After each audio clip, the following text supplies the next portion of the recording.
नमस्कार बंधुरा आरो एकटी नतून भिडियोते आपनादेर सबाइके स्वागत। आज आमि आपनादेर तैरी करे देखाबो एकदमई सहज पद्धतिते चुषी पिठार रेसिपि।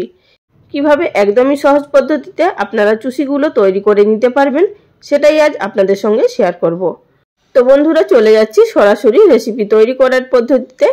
ग्यास ओभेनेर उपरे एकटी कड़ाई बसिए प्रथमे एर मध्ये दिए दिচ্ছি एकटी बाटी माप करे 2 बाटी परिमाण जल। এখানে আপনারা যে কোনো কাপ বা বাটি মেপে নেবেন, এতে করে চালের গুঁড়িটাও দিতে সুবিধা হবে, মানে সেই বাটি বা কাপ মেপে। এবার জলটা ফুটে আসা অবধি অপেক্ষা করতে হবে। তো দেখতেই পাচ্ছেন এখানে জলটা ফুটতে শুরু করেছে। এই পর্যায়ে এর মধ্যে দিয়ে দিলাম স্বাদমতো নুন বা হাফ টিস্পুন পরিমাণ নুন, দিয়ে দিচ্ছি এর মধ্যে হাফ টিস্পুন পরিমাণ ঘি। এতে করে ডোটা খুব ভালোভাবে সফট তৈরি হবে আর পিঠের মধ্যে খুব সুন্দর একটা ঘিয়ের ফ্লেভারও থাকবে।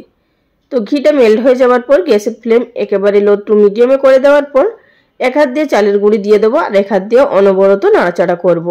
जे बाटिर माप करे एखाने 2 बाटी परिमाण जल व्यवहार करेছিলাম সেই বাটিরই माप करे एखाने 1 बाटी परिमाण चालेर गुঁড়ি व्यवहार करছি।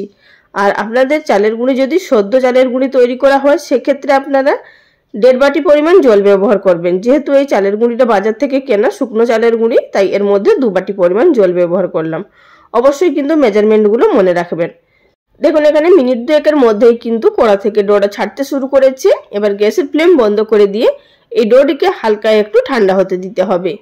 হালকা ঠান্ডা হয়ে যাওয়ার পর এবার একটি বেলুন চাকির উপরে নিয়ে নিলাম আর অল্প পরিমাণ চালের গুঁড়ি দিয়ে এটিকে একটি স্মুথ ডো তৈরি করে নেব, মানে মেখে নেব ভালোভাবে। হালকা গরম থাকা অবস্থাতেই কিন্তু মেখে নেবেন, এতে করে খুব ভালো মাখা হবে, তা না হলে শক্ত হয়ে যাবে। তো দেখেই বুঝতে পারছেন কতটা নরম হয়েছে। এবার এখান থেকে কিছুটা পরিমাণ ডো নিয়ে নেব আর হাতের সাহায্যে আবারও চালের গুঁড়ি দিয়ে এভাবে বেলুন চাকির উপরে রোল তৈরি করে নেব। তো বন্ধুরা এছাড়াও আমার চ্যানেলে প্রচুর পিঠের রেসিপি আপলোড করা আছে। আগের বছরেও আপনারা খুব ভালোভাবে পিঠের রেসিপিগুলোতে ভালোবাসা দিয়েছেন। আশা করছি এবছরেও যে সমস্ত পিঠের রেসিপিগুলো আপনাদের সঙ্গে শেয়ার করব আপনারা সেগুলোও পছন্দ করবেন। আর যারা নতুন নতুন পিঠে রেসিপি দেখতে চান প্রচুর পিঠে আপলোড করা আছে, প্লেলিস্ট করা আছে পিঠেগুলোর, তো আপনারা চাইলে প্লেলিস্ট থেকে দেখে নিতে পারেন। আশা করি আপনাদের ভালো লাগতে পারে। তো বন্ধুরা দেখুন এখানে আমি দড়ির মতো এইভাবে লম্বা করে নিয়েছি আর চালের গুঁড়ি দিয়ে এইভাবে হাত দিয়ে অল্প অল্প করে কেটে নিয়ে ঘষে দিলেই কিন্তু এক একটা খুব সুন্দরভাবে চুষি তৈরি হয়ে যাচ্ছে। তো এই পদ্ধতিটা কিন্তু ভীষণই সহজ। এরপরে আমি আপনাদেরকে আরো একটি সহজ পদ্ধতি তৈরি করে দেখিয়ে দেব। আপনাদেরকে দুটো পদ্ধতি যেটা ভালো লাগবে আপনারা সেটাই তৈরি করে নিতে পারবেন। তো দেখতেই পাচ্ছেন এখানে চুষিগুলো তৈরি করা ভীষণই সহজ।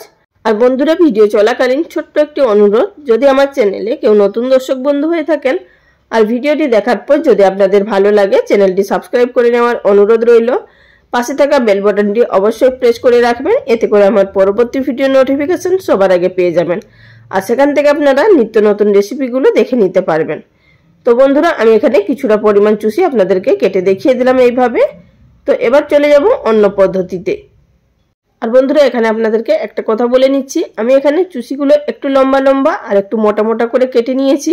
আপনারা আর একটু ছোট ছোট বা আর একটু সরু সরু অবশ্যই কেটে নিতে পারেন আপনাদের পছন্দ অনুযায়ী। তো বন্ধুরা এখানে আমি বেশ কিছুটা চুষি কেটে নিলাম। তো এবার আপনাদেরকে একটি ঝাঁঝরি হাতা দিয়ে কেটে দেখিয়ে দিচ্ছি, মানে আমরা যে লুচি ভাজি ছান্তা সেই ছান্তা কিন্তু প্রত্যেকের বাড়িতেই থাকে। তো তার মধ্যে সামান্য পরিমাণ চালের গুঁড়ি দিয়ে নিলাম আর হাতের মধ্যে অল্প একটু ডো নিয়ে এইভাবে জোর করে প্রেস দিলেই কিন্তু চুষিগুলো নিচে পড়ে যাবে। মানে এক হাত দিয়ে ছান্তাটাকে ধরতে হবে আর এক হাত দিয়ে জোরে কিন্তু প্রেস করতে হবে। তো দেখতেই পাচ্ছেন লম্বা লম্বা হয়ে যাচ্ছে। তো এবার এগুলোকে আমরা একটু ঝাঁকিয়ে নেব, তাহলেই কিন্তু প্লেটের মধ্যে পড়ে যাবে। তো বন্ধুরা এবার এগুলোকে আপনারা এইভাবেও রেখে দিতে পারেন বা এগুলো আপনারা হাতের সাহায্যে একটু চালের গুঁড়ি লাগিয়ে নিয়ে ঘষেও নিতে পারেন, চুষির শেপ দিয়ে নিতে পারেন। এবার এগুলোর উপরে অল্প একটু চালের গুঁড়ি ছড়িয়ে দিয়ে আপনারা ফুটন্ত দুধের মধ্যেও দিয়ে দিতে পারেন। আর কোনো কিছুরই করার প্রয়োজন হবে না, মানে হাত দিয়ে ঘষারও প্রয়োজন হবে না যদি এইভাবে লম্বা লম্বা রাখতে চান। আর যদি না রাখতে চান, চুষির মতো তৈরি করতে চান, তাহলে এইভাবে হাত দিয়ে একটু ডলে নেবেন, তাহলেই কিন্তু চুষির শেপ চলে আসবে। তো আপনাদের যে পদ্ধতিটা সহজ মনে হবে আপনারা সেটাই তৈরি করবেন। এবার চলে এসেছি সরাসরি পিঠেগুলো তৈরি করার পদ্ধতিতে। গ্যাস ওভেনের উপরে একটি কড়াই বসিয়ে দিয়েছি আর তার মধ্যে আমি 700 গ্রাম দুধ দিয়েছি। দুধটাকে প্রথমে হালকা একটু জাল দিয়ে নেব। যখনই উষ্ণ গরম হতে শুরু করবে সেই পর্যায়ের মধ্যে দিয়ে দিলাম 10 টাকা দামের একটি গুঁড়ো দুধের প্যাকেট। এতে করে পায়েসের টেস্ট খুব ভালো আসবে। আর বন্ধুরা, ফুটন্ত গরম দুধের মধ্যে কিন্তু গুঁড়ো দুধ দেবেন না, তা না হলে কিন্তু দুধটা ছানা হয়ে যেতে পারে। এবার এর মধ্যে দিয়ে দিলাম 2টো ফাটিয়ে নেওয়া এলাচ, এতে করে ফ্লেভারটা খুব ভালো বেরোবে। এখন এর মধ্যে দিয়ে দেব 100 গ্রাম পরিমাণ গ্রেট করে নেওয়া পাটালি গুড়, মানে এখানে খেজুরের পাটালি গুড় আমি এখানে ব্যবহার করছি। আপনারা আপনাদের পছন্দ মতো যে কোনো গুড় বা চিনি অবশ্যই ব্যবহার করতে পারেন। তো গুড়টা দিয়ে দেওয়ার পর ভালোভাবে জাল দিয়ে একটু গলিয়ে নেব এবং মিনিট 5-এর জন্য ফুটিয়ে নেব, যাতে করে দুধটা আরও একটু মরে যায়, মানে ঘন হয়ে যায়। চুষিগুলোর পায়েস তৈরি করতে দুধটা যত ভালো ঘন হবে ততই কিন্তু খেতে টেস্ট হবে। তো আমার এখানে দুধটা জাল দিয়ে একটু কমিয়ে নেওয়া হয়ে গেছে। এবার এর মধ্যে দিয়ে দেব আগে থাকতে তৈরি করে রাখা চুষিগুলো।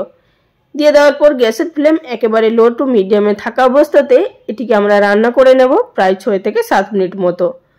6 থেকে 7 মিনিট পর কিন্তু উপরে অটোমেটিক চুষিগুলো ভাজতে শুরু করবে। তখনই কিন্তু আমাদের বুঝে নিতে হবে যে চুষিগুলো সিদ্ধ হয়ে গেছে।